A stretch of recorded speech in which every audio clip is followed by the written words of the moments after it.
자, 안녕하세요. 121쪽 2단원 글의 진술 방식과 논리 1번 문제부터 보겠습니다. 다음 중 서사문에 해당하는 거. 자, 서사문은 사건을 전개하는 글입니다. 1번 귀뚜라미 오른쪽 날개는 한쪽 날개 위에 포개져 거의 몸을 뒤덮고 있다. 묘사죠. 귀뚜라미의 날개에 관한. 2번 노처녀인 그의 주름 잡히고 훌렁 벗어진 이마라든지. 이번에도 감각적으로 썼으니까 묘사. 그런데 3번 젊은 시절에는 알뜰하게 벌어 돈푼이나 모아본 적이 있긴 있었으나 읍내에 백중이 열린 해 호탕스럽게 놀고 투전을 하고 하여 사흘 동안에 다 털어버렸다. 즉 장돌뱅이인 허생원을 소개하는 글이고요. 서사죠. 정답은 3번.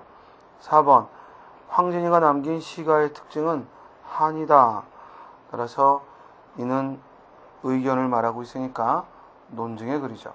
다음 2번 다음 내용에 이어질 글의 진술 방식은 시조와 가사는 율격면에서 즉 끝맺음의 형태에서 동일한 양상을 보인다 그랬는데 마지막 문장에 그러나 노래하는 대상에서 다소의 상이성을 보인다.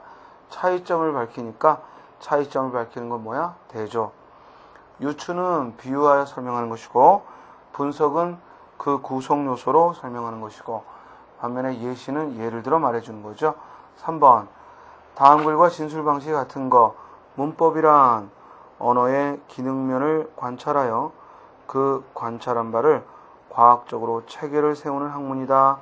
곧 문법의 정의고 이는 설명이죠. 1번 벼랑간 총소리가 들렸다. 학이 두서너 번 날개짓을 하다가 그대로 내려왔다. 서사죠.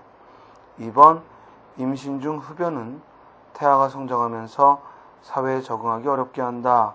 왜냐하면 이유가 나왔으니까 논증이죠. 3번 문의 안팎과 위아래에는 맑은 모래와 흰 돌들이 잘 연마되어 그 윤기가 사람의 눈을 부시게 했고 즉 묘사가 나왔네요. 4번 화폐는 상품과 상품의 교환을 매개한다. 처음에 화폐가 사용되기 시작한 건 교환의 편리를 위해서다. 또한 화폐는 재화의 가치를 측정할 수 있는 단위가 될 수 있다. 즉 화폐를 설명하고 있죠. 따라서 설명. 정답은 4번. 4번 다음 글과 논지전개의 서술 유형이 비슷한 것. 문화라고 하는 것은 인간 생활의 가장 근본적 본질적인 것이다. 또 문화는 인간 생활에 널리 스며들어 있는 것으로 본질적인 동시에 매우 복잡한 것이다. 그런 것을 정의하기가 대단히 곤란하지만 모든 사물을 생각할 때에는 대립하는 것과 비교해 보면 알기 쉽다라고 했습니다. 따라서 이는 문화라는 것에 대한 문화가 무엇인가에 대한 정의를 들어주고 있죠. 1번 문학의 장르에는 시, 소설, 수필, 희곡, 평론이 있다. 이는 설명 중에서도 즉 분류죠. 즉 정확히 말하면 문학이라는 상위어를 시, 소설, 수필, 희곡, 하위어로 나누었으니까 구분이죠. 상위어를 하위어로 나누면 구분, 하위어를 상위어로 묶으면 분류. 2번 문화라고 해도 그 범위는 매우 넓어서 학문, 예술을 비롯하여 인간 생활의 모든 측면을 포함한다. 즉 이는 문화라는 것은 즉 인간 생활의 모든 측면을 포함한다. 곧 지정이죠. 지정. 문화가 무엇이냐 했더니 이는 인간 생활의 모든 측면을 포함한다. 그 다음 3번 저울로 여러 가지 현상이 일어나는 일. 우리는 이를 자연이라고 일컫는다. 따라서 이는 자연의 정의고 정답은 3번이죠. 나는 영국을 여행하여 북웨일즈의 아일랜드 해에 임한 벤 고울이라는 즉 작은 도시에서 개최되고 있는 화학의 대학을 살펴본 후 미국행 비행기를 탔다. 즉 행동이 나오고 있고 이는 서사죠. 5번 동태적 전개 방식 그렇습니다. 우리 동태적 전개 방식이란 시간성을 고려한 거죠. 그래서 동태적 전개 방식에는 지난 시간에 세 가지 있다고 그랬죠. 사건을 이야기해주는 서사, 그리고 그 진행 방법이나 순서를 말하는 즉 과정, 그리고 원인과 결과를 들어 얘기하는 인과, 이렇게 세 가지가 있습니다. 1번 판소리는 즉 전통적 연행예술로, 즉 구비적인 현장예술이다. 판소리의 정의가. 2번 한국의 예술은 흔히 선해예술이라 하는데 하고 그 예를 들었으니까 예시. 3번 두 볼이 야위일 대로 야위어서 담배 모금이나 세차게 빨 때에는 양볼의 가죽이 입안에서 서로 맞닿을 지경이요 콧날은 날카롭게 오뚝 서서, 묘사를 하고 있죠. 다음 4번 철기시대 무덤에 널무덤과 동무덤이 있다. 구분했죠. 다음 내 나이 19살, 내가 가장 가지고 싶었던 것은, 즉 서사죠. 따라서 정답은 5번. 6번 시간성에 주목하여 내용을 전개하지 않은 것은, 방금 말한 대로 즉 시간성에 주목하는 건 동태적 전개 방식, 즉 서사, 과정, 인과가 속한다고 그랬어요. 그럼 6번 문제는 이와 같은 동태적 전개 방식이 아닌 걸 묻는 거죠. 1번 주요 대기오염 물질은 아황산가스, 먼지, 질소, 이산화탄소 등이다. 이들은 나무를 병들어 말라 죽게 만들 뿐만 아니라 빗물과 함께 각종 식물과 동물들을 병들거나 죽게 만든다. 인과죠. 2번 도리는 아버지가 감자 캐러 나오고 나서 혼자 베개를 안고서 울고 하다가 손은 그대로 둔 채 재를 넘어갔다. 누나를 찾아가는 것이었다. 서사죠. 판소리, 사설에 나타난 악인과 고전 소설 작품에 나타나는 악인은 그 인간형에서 차이점을 보여준다. 즉 대조를 하고 있으니까 얘는 동태적 방법과는 관계가 없네요. 정답은 3번. 4번은 수영의 자유형을 하는데, 즉 수영의 자유형이 가장 빠른 방법이다 하고 자유형의 그 수영 방법을 말하고 있으니까 이는 즉 과정이라는 동태적 방법이죠. 7번 분류가 적절한 것은, 우리가 분류를 할 때는 어떤 대상을 그 종류로 나누는 것인데 대신 기준은 한 가지여야 하죠. 우리 1번에서 예술하고 그리고 문학과 미술과 음악을 들었는데, 이때 미술 이 안에는 또 회환지, 또 조각인지 기타 등등 더 많은 것이 있으니까 영화나 무용 등 그 종류가 빠졌죠. 그런데 2번 설화 안에 세 가지 신화, 전설, 민담을 들었으므로 정답은 2번. 8번 다음과 같은 유형 분류에 적용된 두 가지 기준. 먼저 고정관념에 얽매이지 않고 자유분방한 사고를 하는 사람, 목표가 뚜렷하고 진취적인 성격을 지닌, 그리고 할아버지든 중학생이든. 따라서 먼저 첫 번째 기준은 즉 자유분방한 사고를 하는가는 사고의 특성이고, 또 하나는 중고교, 대학생, 또 할아버지, 중학생이든 이라고 했으니까 또 하나는 연령을 즉 기준으로 했네요. 정답은 4번. 9번 비유와 예시를 들라라고 했습니다. 4번에 보면 즉 선장이 항로를 선택하듯 하고 비유가 들었고, 그리고 사람은 살아가면서 미래를 위한 선택의 시기를 맞는데 그 중에서도 고등학교 시절과 대학 시절이라는, 대학교에 지나갈 때라는 선택의 순간을 예시를 들어 말했습니다. 정답은 4번. 10번 논리의 전개 방식은 했습니다. 자, 논리 전개 방식을 파악하려면 먼저 주장과 그리고 그 근거를 찾아서 그 근거를 어떤 방식으로 이야기하고 있는가, 이렇게 초점을 두세요. 먼저 우리 민족은 문화적 독창성이 없고 모방적이라고 한다. 설마 이렇게 얘기하려고 글을 쓴 건 아니겠죠? 그래서 바로 뒤에 그러나 어떠한 민족도 순수하게 고유한 문화는 가지고 있지 않다. 그리고 예를 들었고 이 점에서 볼 때 우리 민족은 우수한 문화 창조의 능력을 가지고 있다라고 했습니다. 따라서 이 글은 우리 민족이 우수한 문화 창조의 능력을 가졌다. 이걸 주장하고 싶었고 예상되는 반론, 즉 우리 민족에게는 독창성이 없다라는 거 예상되는 반론을 먼저 제시하고 이 반론을 반박하면서 즉 주장을 폈죠. 따라서 정답은 1번이죠. 주장에 대한 반박을 통해 새로운 주장을 끌었다. 11번 봅니다. 다음 글의 서술 방식에 대한 설명. 이 글은 교과서 본문으로 민족문화의 전통과 계승이라는 글인데요. 첫 단락에 밑줄 칠까요? 우리가 계승해야 할 민족문화의 전통으로 여겨지는 것. 이것은 곧 과거의 인습을 타파하고 새로운 것을 창조하려는 노력의 결정이었다라는 거죠.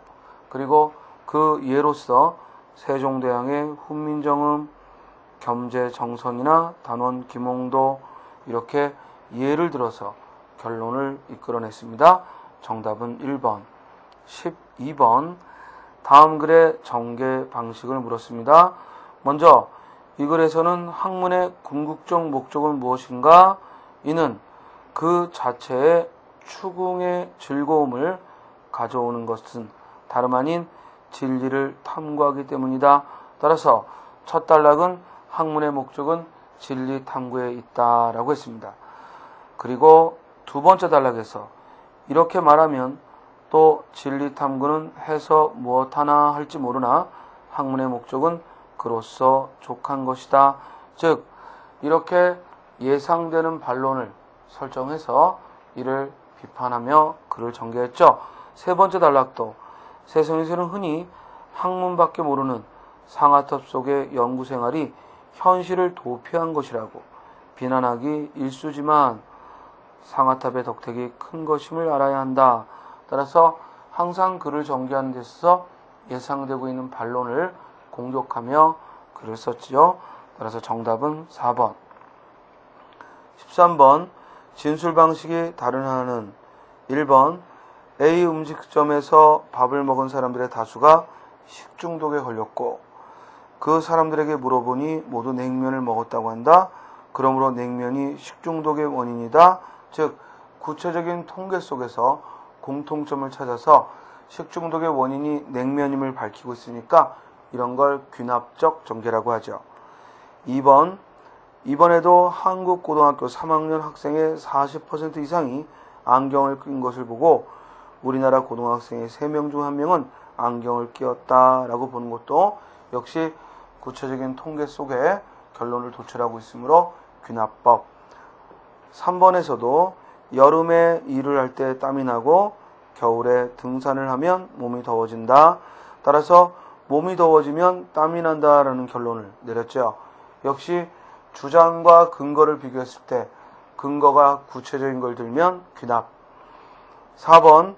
근거 없인 아무 일도 일어나지 않는다라는 걸 전제로 해서 4.19도 반드시 사건이니까 근거가 있다고 봐야겠다라는 것은 즉 4.19는 그 사건이 발생한 4.19가 발생한 근거가 있을 거다라는 거고 그 이후로 근거 없이 일어난 일은 없다라는 걸 들었으니까 우리가 근거에 더 일반적인 걸 들어주면 이를 연역이라 하죠. 그래서 13번은 연역과 귀납을 구별하는 문제였습니다.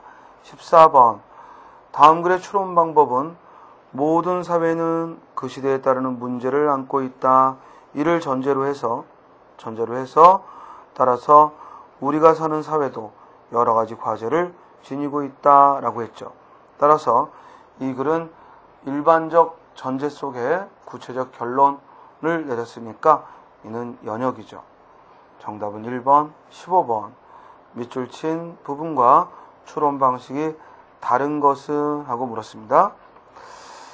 물리적으로 같은 크기의 두 소리는 같은 거리에 도달하지만 인간은 그 두 소리 중 생명현상적 소리에 더 민감하다. 그러므로 같은 크기의 바람소리보다 우리는 같은 크기의 신음소리를 더 민감하게 느낀다 했습니다.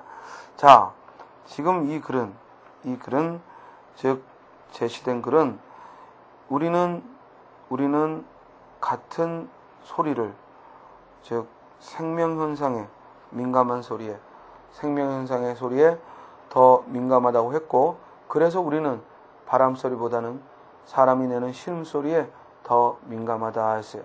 따라서 이는 연역적 전개를 한 거죠. 1번도 즉 당신이 그린 건 뱀이 아니다라는 주장을 원래 뱀은 발이 있는 것이 아니다 라고 했으니까 보편적인 데서 추론한 것이므로 연역. 2번도 삼각형의 세 각이 같으면 세 변이 같을 거다. 세 각이 같고 그러므로 변이 같다. 연역이죠. 어떤 수가 6으로 나누어지면 3으로도 나누어진다. 48이 6으로 나누어지니까 그러므로 3으로 나누어진다. 근거에는 어떤 수가 라고 했고 결론에서 48을 들었으니까 연역이죠. 그런데 4번 철은 열을 받으면 팽창하고 구리도 열을 받으면 팽창하고, 따라서 모든 금속은 열을 받으면 팽창한다라는 얘기를 했습니다. 이는 귀납적이죠. 정답은 4번. 16번 다음 중 귀납적인 글은 했습니다. 1번은 즉 서사고요. 2번은 현대인은 지적인 측면만 비대해지고 정의적 측면은 위축되어 불균형 상태를 나타나고 있다. 그러므로 또한 도시화로 인해서 현대인은 익명성 속에 숨게 되었고 이리하여 심성은 냉정해지고 즉 파렴치한 행위가 많아지고 있다라고 했으니까 2번의 경우에는 즉 도시화와 그리고 그로 인한 익명성, 그래서 우리 인간의 심성은 냉정해지고 파렴치해진다. 따라서 연역적. 왜냐하면 앞에 현대인의 정의적 측면이라고 표현을 했고 정의적 측면이 위축되었다라는 얘기를 했는데 그 근거로서, 즉 그 결과로서 심성이 즉 파렴치한 행위가 냉정해지고 파렴치한 행위가 많아진다 했으니까 연역이죠. 그런데 3번 유머는 미트와 달리 잔인하지 않다 했고 야비하지 않다. 그래서 유머는 인간에게 주어진 혜택이다. 유머의 구체적인 즉 그 특징을 먼저 들어주고 유머라는 것이 가지고 있는 특징을 하나로 요약했으니까 귀납적이네요. 정답은 3번. 4번에서는 예술의 특질을 타협을 불허하는 세계라고 했고, 그래서 예술가에게는 결단이 있을 뿐이지 준순이 허용되지 않는다. 순순히 어떤 것에 응하는 것은 예술가의 자질은 아니다라는 겁니다. 역시 연역이죠. 그래서 16번의 정답은 3번. 자, 17번 두 사람 간의 대화가 원만하게 이루어지지 않은 까닭을 물었는데요. 지금 화제는 어떤 사람이 삶을 제대로 살았는가 그렇지 않은가에 대한 그 판단의 기준은 무엇인가? 거기에 대해 선의는 내 생각에는 즉 화려한 시간이 다 지난 다음에야 즉 판단해 볼 수 있다라고 얘기를 했어요. 그런데 진이는 지금 화제는 어떤 사람의 삶에 대한 평가, 삶의 평가의 기준이 무엇인가 이걸 화제로 삼았죠. 그래서 선의가 뭐라고 했냐면 그 사람이 즉 화려한 시간이 다 지난 다음, 즉 은퇴 후에 모습을 보고 판단할 수 있다라고 했다면, 반면에 진이는 내 말에 공감할 수 없다라고 하고선 뭐라고 했냐면 그 기준에 공감할 수 없다는 게 아니라 타인의 삶을 평가하는 것 자체가 즉 이는 말이 안 된다라고 얘기를 했어요. 자, 지금 두 사람이 대화가 되지 않는 이유는 원래 토론, 토의를 하려면 같은 문제에 대해 다른 점을 서로 논해야 되는데 아예 평가 자체를 할 수 없다고 즉 진이가 이야기하고 있으니까 이는 두 사람 사이에 곧 공통의 화제가 없기 때문에 논의를 전개하기 어렵죠. 따라서 그 아래도 보면 다른 사람을 평가할 수 있다 없다 하는 이를 꼬투리 잡아 얘기하고 있으니까 정답은 2번이죠. 즉 한 사람이 상대방 이야기에서 즉 다른 부분, 한 부분이라고 했는데 즉 문제 전체의 논의를 하는 것이 아니라 일부만을 가지고 지적하기 때문에 토론이 어려운 거죠. 18번 남학생이 범하고 있는 논리상의 오류라고 했습니다. 그럼 우리가 논리상의 오류를 찾으려면 항상 오류는 그 주장하는 바, 즉 우리는 무엇이든 주장할 수 있어요. 그런데 그 논중이 오류가 되는 건 그것에 대한 근거가 부적절할 때 우리는 이걸 오류라고 하는 거죠. 그러니까 항상 어떤 즉 타인의 주장에서 오류를 발견하려면 반드시 어때요? 그 근거를 즉 근거의 문제점을 찾는 것이 좋겠다. 주장이 갖는 바는 무엇이든 말할 수 있어요. 다만 그 근거가 분명하지 않다는 걸, 정확하지 않다는 걸 지적하는 게 오류죠.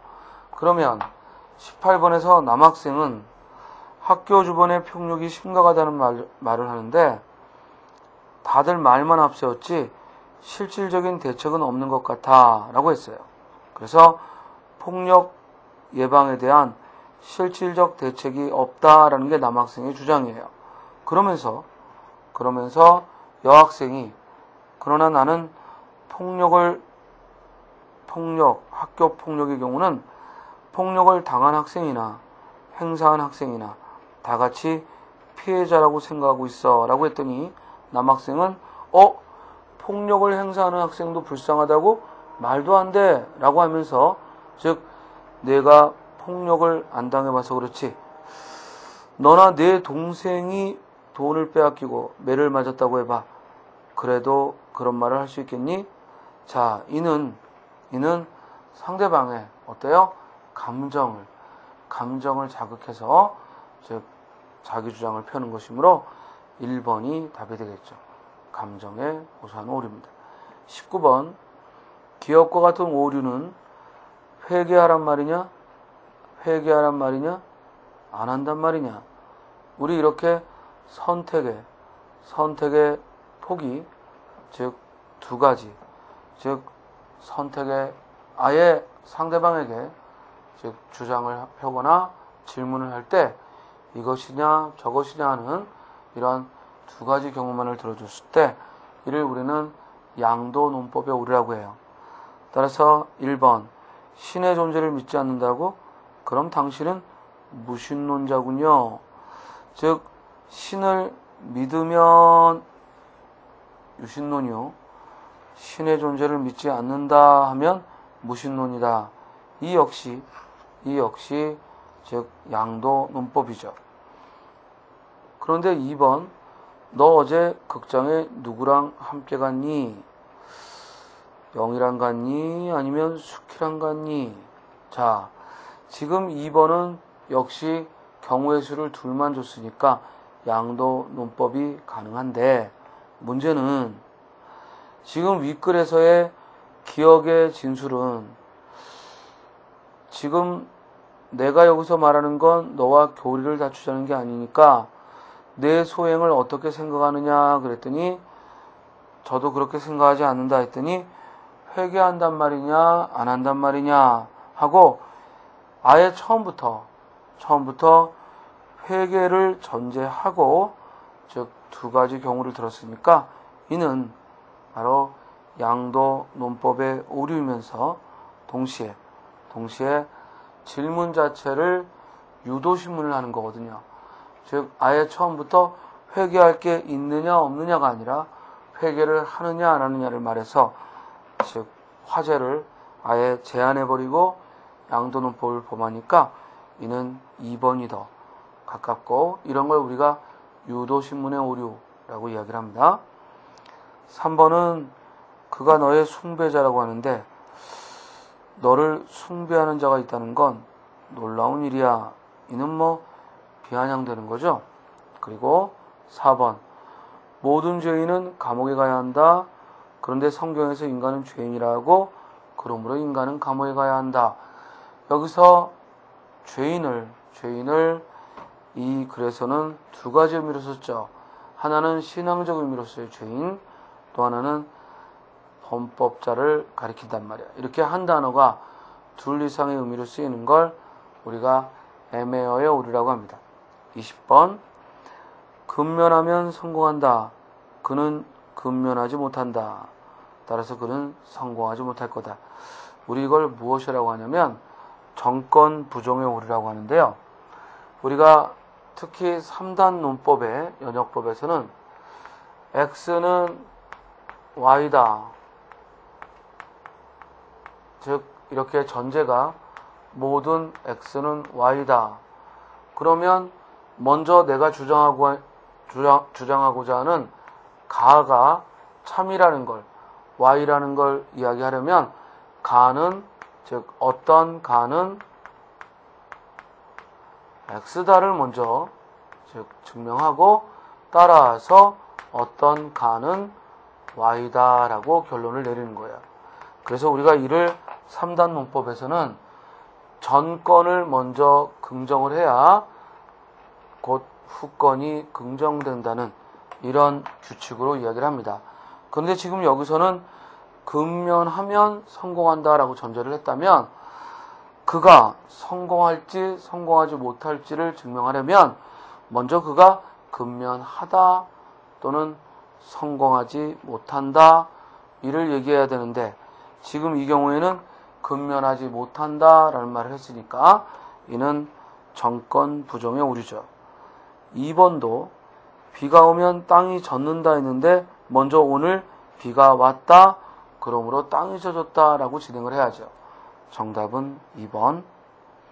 21번, 다음 글로부터 보기와 같은 판단을 이끌어냈을 때 범하게 되는 오류와 유사한 것.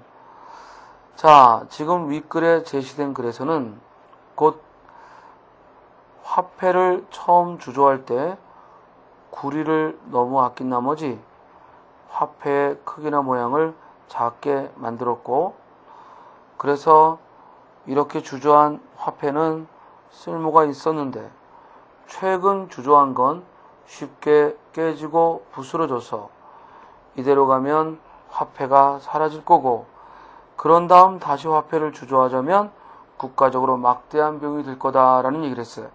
그랬더니 아니, 국가적인 막대한 손실을 자초하려고 화폐를 그따위로 주조하다니. 자, 지금 처음부터 국가를 망치려는 의도로 화폐를 약한 것으로 만든 게 아니라 그런 의도가 없었는데 화폐를 약한 재질로 만들다 보니 그것이 금방 부서지고 그래서 경제 구조가 취약해진다는 얘기예요. 자, 의도하지 않은 것을 의도했다고 지적하고 있으니까 이를 우리는 의도 확대의 오류라고 합니다. 1번, 내가 뭘 잘못했다고 그래? 넌 안 그랬어? 이는 상대방을 공격함으로써 모면하고자 하는 것이고, 이를 역공격의 오류, 피장파장의 오류라고 하고요. 2번, 내가 말장난하는 것으로 보이니? 이래봬도 성실한 사람이야. 즉 2번에서는 즉 자신이 성실하다 하고 이야기하고 있고, 상대방은 즉 말장난을 하는 게 아니라 나는 성실하다 하고 자신을 이야기하고 있으니까 이는 자기 자신을 나름대로 정의하고 출발을 하고 이를 은밀한 재정의 오류라고 합니다. 3번은 아니, 빌려간 돈을 갚지 못하겠다는 거야? 아예 떼먹으려고 작정을 했구나. 처음부터 돈을 떼먹으려는 게 아니라 부득이 갚지 못한 상황이 벌어졌는데 네가 처음부터 돈을 떼먹으려고 했다. 역시 의도 확대의 오류죠. 자, 나보다 잘난 사람 있으면 나와보라고 그래. 없지? 자, 그러니까 잠자코 있어. 나보다 잘난 사람이 없다는 것으로 결국 잠자코 있으라고 말하고 있어요. 이는 곧 상대방으로 하여금 즉 잘났으면 나설 수 있는데 잘나지 못했으면 가만히 있으라 라고 했으니까 흑백 논리의 오류 또는 공포에 호소하는 오류죠. 즉 공포에 호소하는 오류도 가능합니다. 상대를 협박하고 공포심을 유도해서 자기 주장을 펼친 거죠. 왜 가만히 있는지를 얘기해 준 게 아니라 가만히 있어 까불지 말고 라고 했으니까 공포에 호소하는 오류. 따라서 정답은 3번 22번. 이 출신 부분의 논리적 오류를 물었는데요. 정보화 시대의 총아인 홀로그래피 기술을 개발하지 못하면 우리나라는 후진국으로 전락하고 말 거다. 자, 우리가 선진국, 후진국의 경제적 구조는 다방면의 것을 기준으로 살펴봐야 되는데 지금 여기서는 홀로그래피 기술을 개발한다면 선진국이 될 거고 그렇지 못하다면 후진국이 될 거다라고 얘기했으니까 이는 양도 논법의 오류 혹은 흑백 논리의 오류죠. 답은 1번이죠. 전화를 한 통도 안 하는 거 보니 싫어졌구나. 절거야 라고 했고요. 따라서 전화를 하면 애정이 있는 거고 전화를 하지 않으면 싫어진 것이라고 보는 건 흑백 논리의 오류죠. 2번 지금의 대통령, 국무총리, 국회의장이 대안시 출신이고 그러므로 대안시는 우리나라의 가장 좋은 도시다 라고 하는 건 성급한 일반의 오류지. 왜냐하면 대안시라는 곳에 사람이 3사람만 있는 것도 아니고 그 수만 명의 사람들 중에 겨우 3사람을 들고 대안시는 훌륭하다고 했으니까 이는 성급한 일반의 오류죠. 3번 구름은 수증기의 응결체고 원래 수증기는 눈에 보이지 않고 그러므로 그것이 모여 이루어진 구름은 눈에 보이지 않는다. 이를 우리는 결합의 오류, 합성의 오류라고 해요.